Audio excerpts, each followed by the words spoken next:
இஸ்ரேலின் முக்கியமான துறைமுக நகரமான ஹைஃபாவில் பதற்றமான நிலை உருவாகியுள்ளது. ஈரான் மற்றும் இஸ்ரேல் இடையிலான பதற்றம் அதிகரித்துள்ள நிலையில் சமீபத்தில் ஹைஃபா நகரில் உள்ள எண்ணெய் சுத்திகரிப்பு நிலையம் அருகே ஏவுகணை தாக்குதல் நடந்ததாக தகவல்கள் வெளியாகியுள்ளன. இந்த தாக்குதலுக்கு பிறகு அந்த பகுதியில் பெரிய தீப்பற்றும் புகையும் எழுந்ததாக அங்குள்ள ஊடகங்கள் தெரிவித்துள்ளன. ஹைஃபா நகரம் இஸ்ரேலின் முக்கியமான தொழில்துறை மற்றும் எரிபொருள் மையங்களில் ஒன்றாகும். அதனால் இந்த தாக்குதல் உலக கவனத்தை ஈர்த்துள்ளது.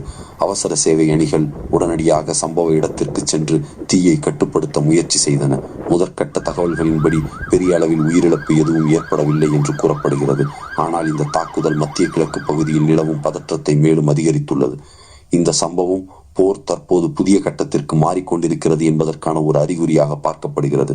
சில நிபுணர்கள் கூறுவதாவது, எதிர்காலத்தில் இராணுவ தளங்கள் மட்டுமல்லாமல் முக்கியமான பொருளாதார மற்றும் எரிசக்தி மையங்களும் இலக்காக மாறக்கூடும். இதனால் உலக நாடுகள் இந்த நிலையை மிக கவனமாக கண்காணித்து வருகின்றன. ஈரான் மற்றும் இஸ்ரேல் இடையிலான இந்த மோதல் இன்னும் எவ்வளவு தூரம் செல்லும் என்பது தற்போது பெரிய கேள்வியாக உள்ளது.